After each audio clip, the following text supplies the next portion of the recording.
Blog Talk Radio. And welcome to the Divas That Care Network. I'm your host, Amy McKenzie.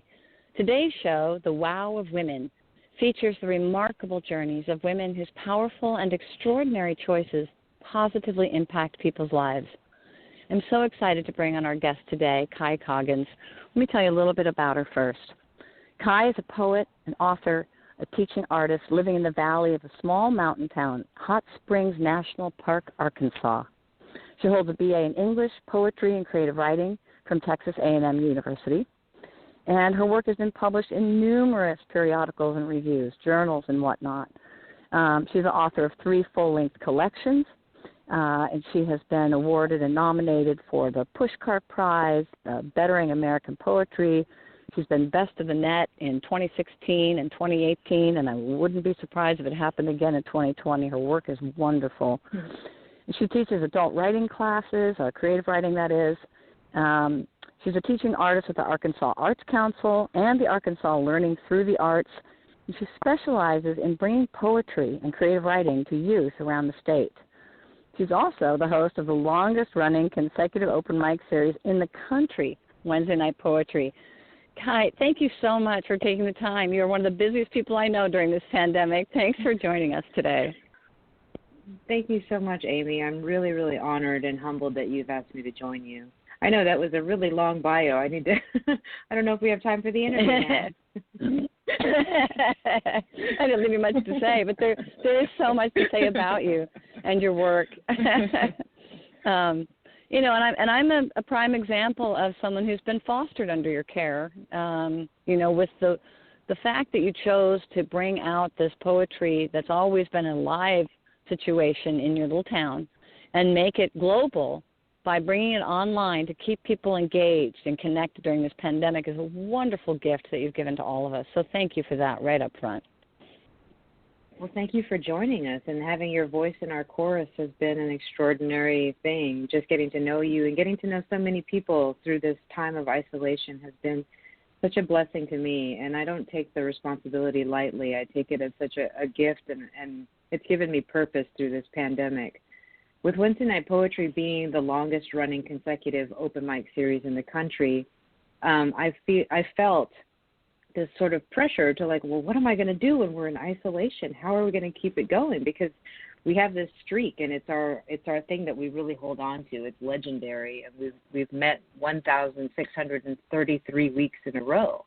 And when quarantine started, and we couldn't, without ever missing a week, 1,633 weeks in a row, despite snowstorms and floods and all these catastrophes and stuff, but we've never had to face, social distancing and isolation to where no one could go anywhere, So I just kind of off the seat of my pants on around March 11th, I think it was, I said, well, I'll just ask everyone to just send in a video, and I just asked our usual poets, and they did that. And the next week I said, well, maybe other people want to be a part of this. And I I put it all online. And then the next week I said, well, anybody can submit. And over the last 9 weeks, we've been, doing this 9 weeks in a row now. It's grown to such an exponential level that it's just shocking to me.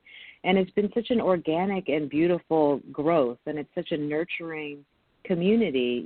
Anybody can send in a video. You can have an MFA. It's your first time to share a poem ever, because that's the spirit of an open mic. And so the fact that on Earth Day we had the United States Poet Laureate Joy Harjo read with us on Earth Day, and Jane Hirschfield and Naomi Shihab Nye. These are 3 of the greatest women poets that are alive and writing right now. It still blows my mind. I can't actually believe that manifested and that's happened. And so I think that when you put something good out into the universe with the intentions of helping and fostering community and fostering inclusiveness, I think that all of the molecules in the universe sort of just conspire to help you make that happen. And so that's sort of been the story of Wednesday Night Poetry through the pandemic. It's been this beautiful, organic community, and I'm so glad that you're a part of it, Amy. Well, me too. It's And it really has been, exactly as you say, incredibly supportive, and just giving people an outlet, a voice right now. You know, with all the infighting going on, it's so wonderful to have a truly calm, authentic place to just express yourself. No strings attached. It's lovely. So thank you for all of us for providing that. Yes. And that comes out of your commitment. And you're so clearly a woman of such high integrity, a person of high integrity, that really follows through on your commitments. Let's talk a little bit about the cause that's most near and dear to you besides the Wednesday night poetry. I know that is.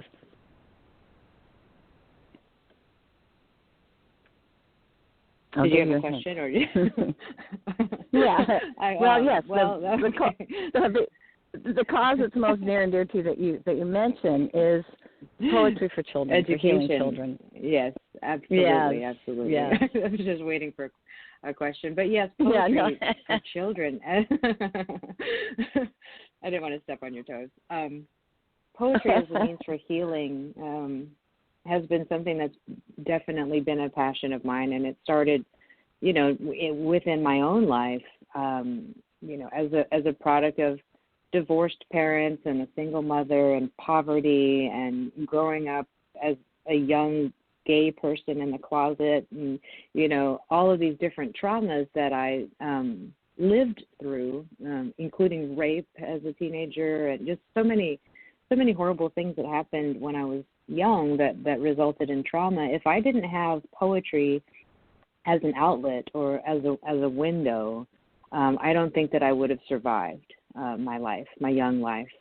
And so I always kind of kept that with me. And poetry was always this sort of life raft for me as I moved through my adolescence and my teenage years. And even in college, I was a very liberal and free-spirited, young woman, just a free-spirited young soul around 18. And I went to Texas A&M University and joined the Corps of Cadets.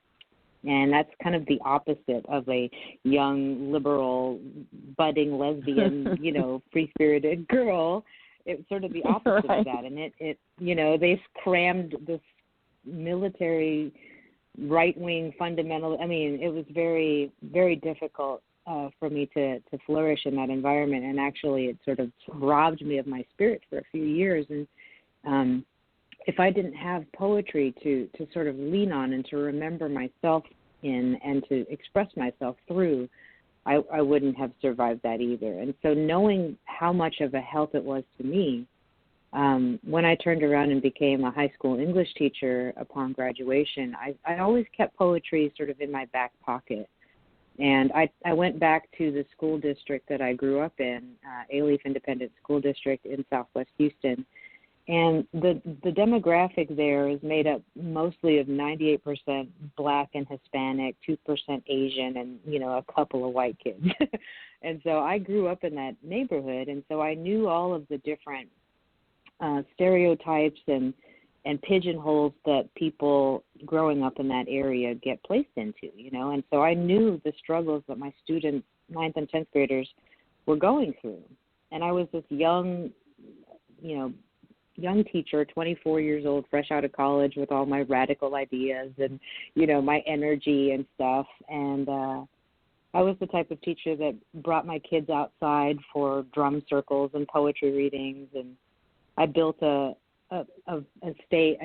balcony for Romeo and Juliet inside my classroom and, gave them little swords and meter stick swords. I was that teacher, that was sort of really outside the box.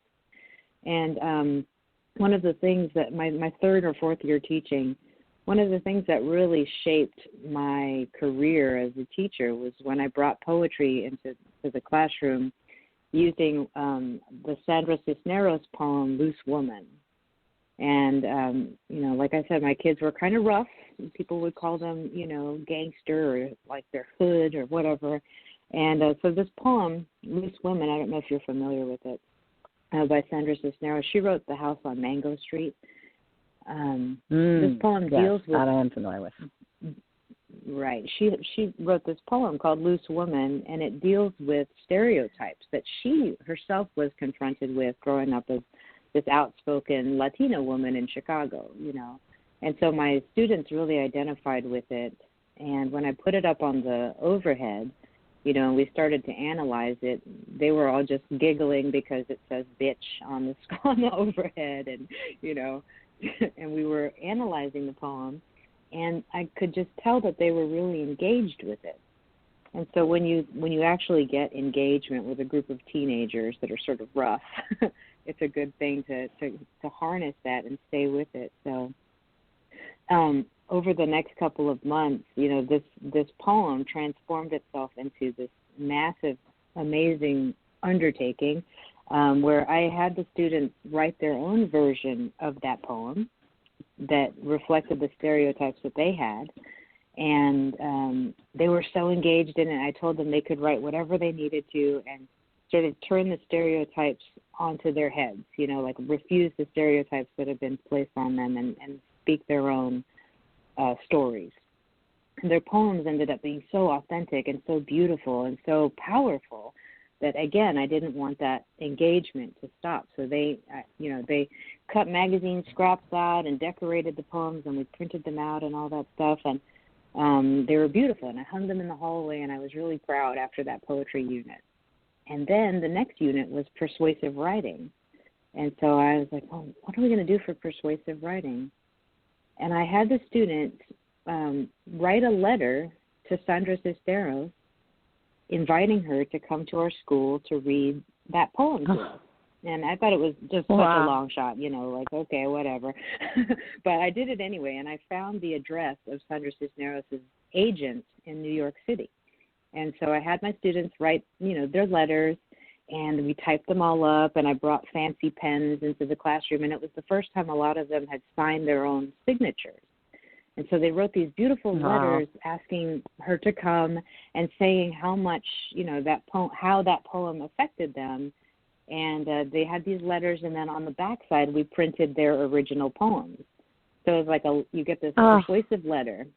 Imagine it being you, right? You get this letter like, your poem helped me open my, you know, my doors and accept myself, and it was so powerful. Could you come and read your poem to our class? And then on the back there's an original poem by like a 16-year-old kid, right? So she gets 200 of these letters. I had a stack of 200 of these letters. And then I, as a teacher, I wrote one too. I wrote a poem and I wrote a letter, and I said, gosh, this poem really was sort of a catalyst for this amazing change in my classroom. And, you know, I just thanked her. Again, in the back of my mind, I was like, this is such a long shot. It'll never happen. But we were heading toward Christmas break, and I packed up these 200 letters with the poems on the back, all signed and pretty, and I sent them to New York City to her agent. And we went to Christmas break, and I just thought, oh, gosh, that was such a great project. What a good teacher I am. You know, it's done. We were all engaged for the rest of the semester. Woo, finally a break, you know. Then we'll come back in January, and I'll figure something else to do. I was that kind of a teacher, just kind of roll by the seat of my pants, or whatever the phrase is. Anyway, I come to find out when we came back from Christmas break, there was an email from Sandra Cisneros waiting for me in my inbox. Wow. Her agent got the letters, opened the package, read a couple of them, and then hopped on a plane and flew to San Antonio and knocked on Sandra Cisneros' door and said, you have to read these.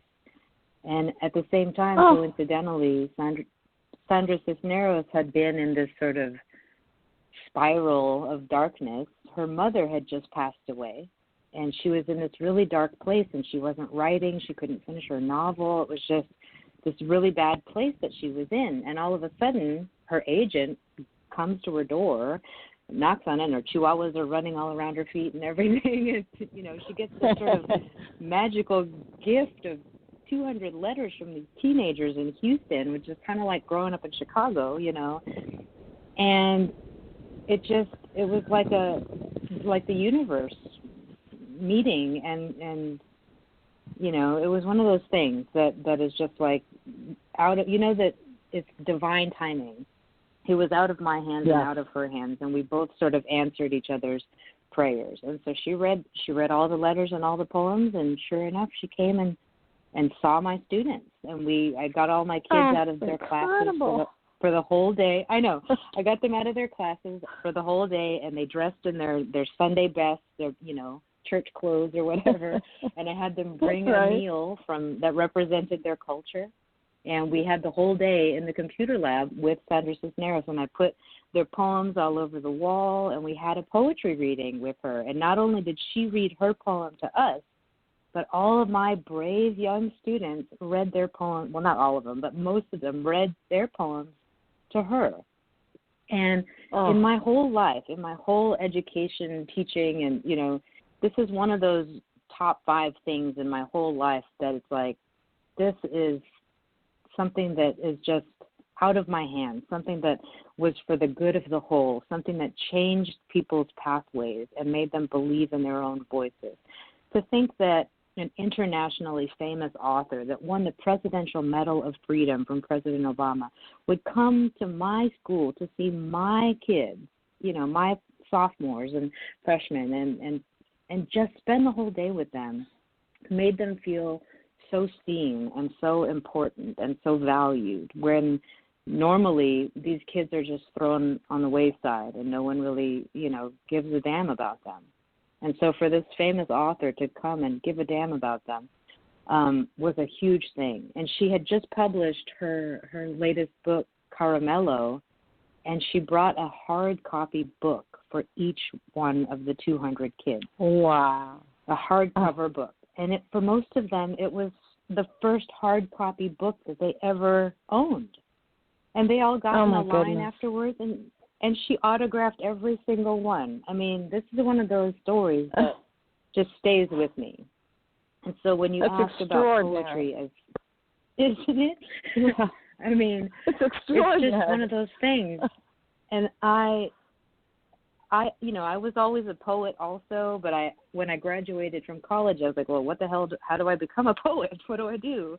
So I went into teaching as sort of this like fear that I had to jump into a career. I didn't have the wherewithal to understand how to become a poet, and it's always like, if you're a poet, you're also something else that you get paid for. You don't get paid to be a poet. That's what I kind of learned, So as a teacher, I always had poetry still in my back pocket, and I was still a writer, but I had put it on the back burner to teach, to be a teacher, and I was really, really good at it, and it became this huge passion for me. So after all of that manifested and all of that happened, I won Teacher of the Year. And I won Teacher of the Year out of the whole school district. The whole school district, and then I was the top 5 finalists out of 85,000 teachers in the city of Houston. And so when I got to that mountaintop, and I put my flag up there at that mountaintop, and then I retired, and I quit to become a full-time poet. And I didn't know how I was going to do it, but I knew the power of poetry based on that experience. I knew what power was held within the freedom of expression, especially in the hands of children and in the hands of like young, pure hearts that are just, not tainted yet. And so my partner and I moved to Arkansas for some strange reason. We moved to Hot Springs, Arkansas in 2012, but it ended up being the most perfect thing because we have this beautiful oasis, this beautiful paradise at the bottom of a mountain in a little valley, and we have acreage and deer and chipmunks and squirrels and all these birds, and it's just this beautiful place that's so conducive to writing poetry. And when I started writing full time when we came here, and she supported me for a few years, and my first book came out in 2014. I won a manuscript contest, and I just haven't looked back since. And so for the past, I guess you could say, 6 years now, poetry has been on the front burner, and I couldn't stop teaching. So I became a teaching artist with the Arts Council, and that's how I also supplement my income, is I go into classrooms now and I just teach poetry. Instead of teaching how to pass the standardized tests, I get to go in and just like be a flash in the pan of creativity, show them this little window or this little door that saved my life, and kind of give it to the kids here in Arkansas, because here in Arkansas, the kids here, they experience so much trauma, and there's the highest rate of PTSD and parents that are on drugs and whatnot. And, you know, so I go to the little ones, like second and third graders and fourth graders and fifth, you know, the little bitty ones, all the way up to the seniors in high school. School year, I taught poetry to 3,500 kids. Wow. I love your quote. Poetry is a safe place for your feelings. So wonderful. That says it all. That's if they don't remember anything else from their time with me, just know that if you have feelings, or if there's a place where you don't have a way to express yourself, you can put it into a poem, and it's safe there.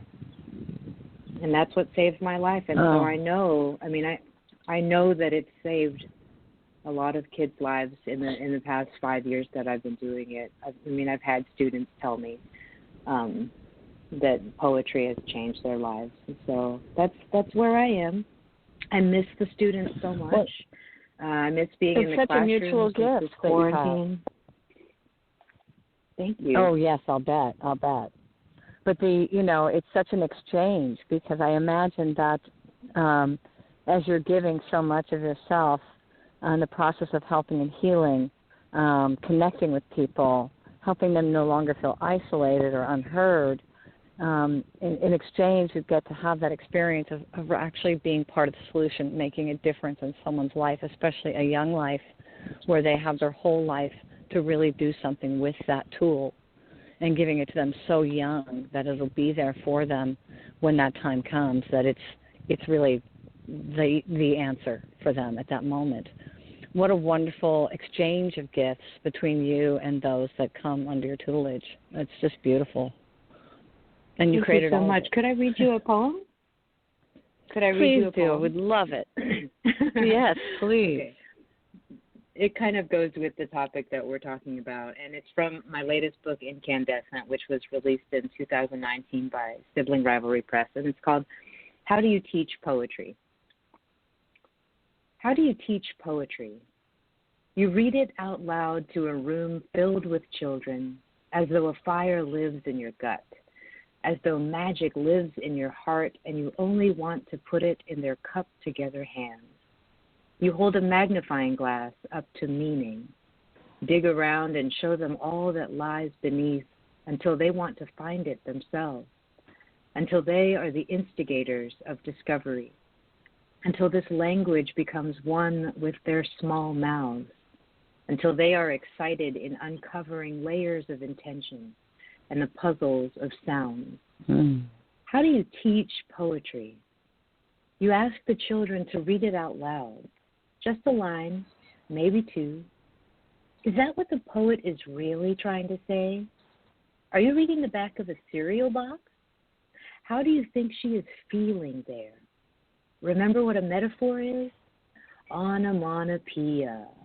And they try, and they try, and they finally break the cusp of fear into realization.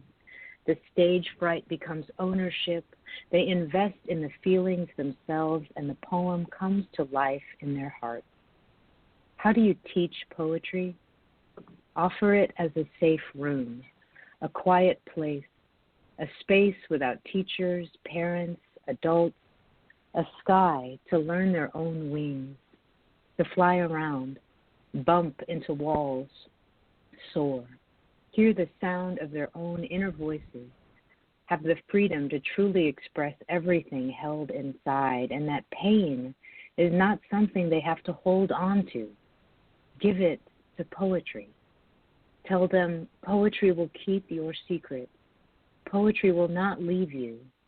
Poetry is yours forever.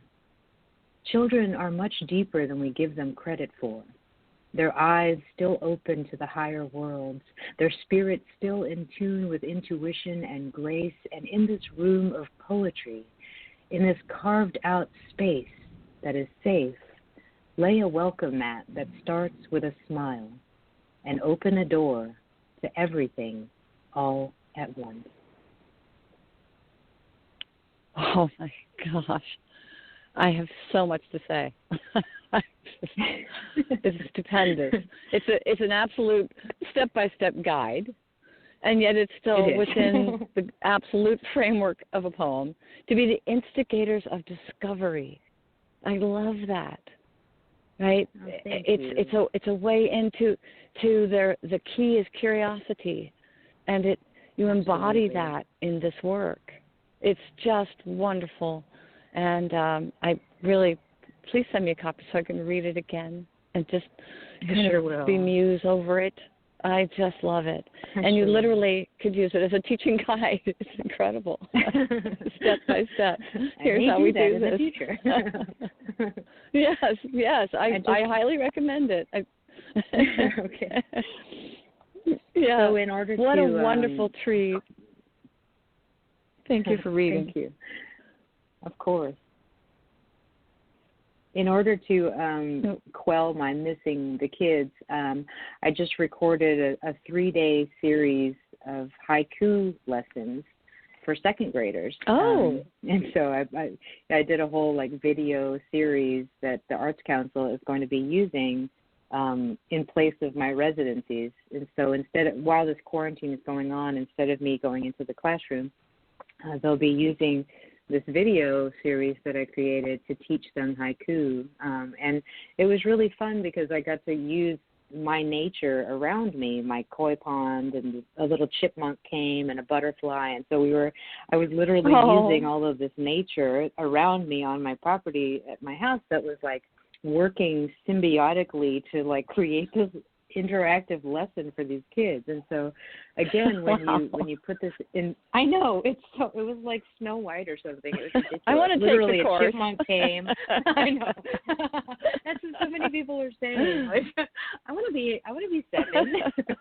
But the chipmunk literally came up onto the deck and started moving around while I was recording. And so I moved the camera and I focused on him, and I just kind of came up with a chipmunk haiku off the cuff and counting the syllables out. And it's just the koi fish were eating out of my hand, and it's just too much sometimes. Wow. But again, when you put that intention of I'm not doing any of this for me, I created that because I know these kids, especially the little ones, when they learn haiku or they learn poetry, they get so excited because it's this new way of formulating all of their little funny thoughts, on their ideas, and then using a metaphor is so cool. I am an ice cube, it's just such a cool thing for them to think abstractly at such a young age. And so when they learn haiku, they do a billion of them. They love it so much they find anything to haiku about,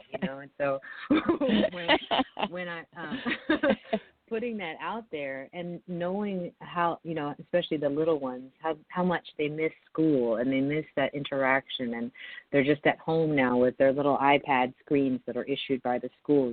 Here in Arkansas, the kids are so poor. Their families are so poor. So most of them don't have computers, and their schools issue them out these iPads to do their remote learning, but only, half of them are actually participating or even know how. And, it's just so in my heart, before I started filming these for the Arts Council, I knew that I wanted to put out healing energy and love and care and just softness and nurturing, that whole energy I wanted to give to these kids. I wanted to heal them as much as I could through these videos, where normally I would just be with them and I'd be hugging them, and we'd be laughing and having fun and creating together. So I put everything into creating these videos. It took me 40 hours, literally, of editing. Wow. And for 3 little short movies, but of filming and editing. But everything around me was working with me.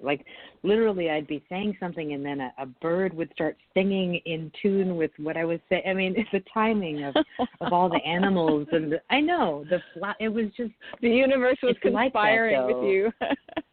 Absolutely. Yes. And when I knew that it wasn't for me, it was for them, to show them, all these possibilities, and without me being in their classroom, to still be able to offer a window beauty during this difficult time, that I just know that that's my purpose in all of this. And I'm doing it for the adults in the Wednesday Night Poetry global community that now exists, and down to the little 7-year-olds that are taking my haiku class this week, and I know that that's what I'm supposed to be doing right now, because I get these acknowledgments from chipmunks and birds and the highest court.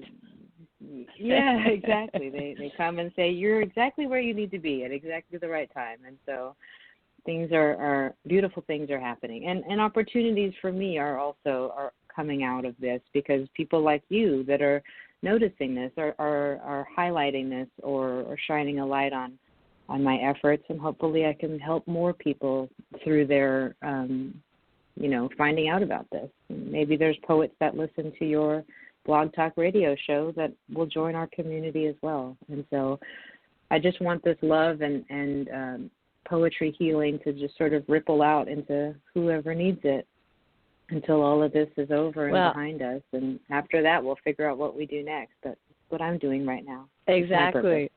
Well, it's absolutely healing.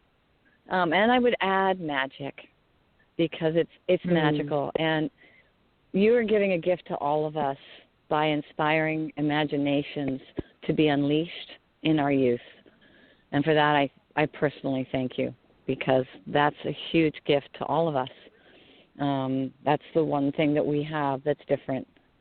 And, it's can be squelched so easily, certainly in impoverished, challenged situations, is generally last on the list to get any attention. And so you're really giving a great service, not just to your community, but in a ripple effect as well.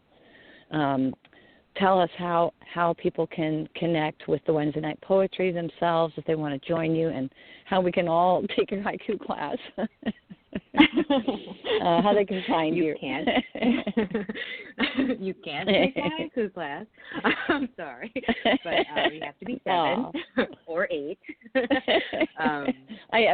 Part of me is. No, I know. And, part of me wants to just put it out there publicly and just, let everyone see it and share it with their kids and stuff. But, artists have to get paid, too. And that's the thing. Art, absolutely. During all of this pandemic and stuff, people are turning to Netflix and filmmakers and artists and musicians and poets like me to get fed, And so this work with Wednesday Night Poetry that I do, all the time, it's all consuming, because I'm communicating with 40 plus poets every week that are sending me videos on all these different mediums, and then I put it all together, and on Wednesday it's like this marathon of downloading and uploading all of their submissions and stuff. It's probably about 12 hours worth of work every Wednesday just to get it up there each week. And dealing with the Facebook gods, but so all of that, I mean, it's a voluntary effort. I do it for free. Oh, I see. As the host of Wednesday Night Poetry, and so, but it's feeding so many people. And to work with the Arts Council, this haiku video, I'd love to just put it out there and heal as many kids as I can. But on the other hand, this is my work. It's my it's how I get my absolutely food on the table, if you will. So I maybe in the future, well, I hope someday you'll make it available for sale then. Yeah, that's something I'm kind of working on right now. But I'll send you a small preview just so you can see, just to whet your for a peek. How I feel very special. Thank you. Sure. So if someone wants to join you and hopefully contribute. Yes, please, if someone would like to join the Wednesday Night Poetry community, you can search out Wednesday Night Poetry on Facebook. It's the longest running community out there. Our event weekly is called WNP Virtual Open Mic Poetry Through the Pandemic, but you can find that just attached to the Wednesday Night Poetry Facebook page. Or you can look up Kai Coggin. It's Kaicoggin, and that's me, and I post the weekly reading on my personal page as the host so that I can tag everybody, and then it gets cross-posted and shared. So that's a whole lot of internet talk for just look up my name, and I'm pretty easy to find. I also have a website. That's my name, KaiCoggin.com, and that's where you can find my books and links to different articles and poems to peruse. And, yeah, I'm all over the interwebs these days. I think we all are. So I appreciate this time and this space, Amy. It's been a pleasure to open up and share this part of my life with you. So thank you for being such an inclusive and beautiful host.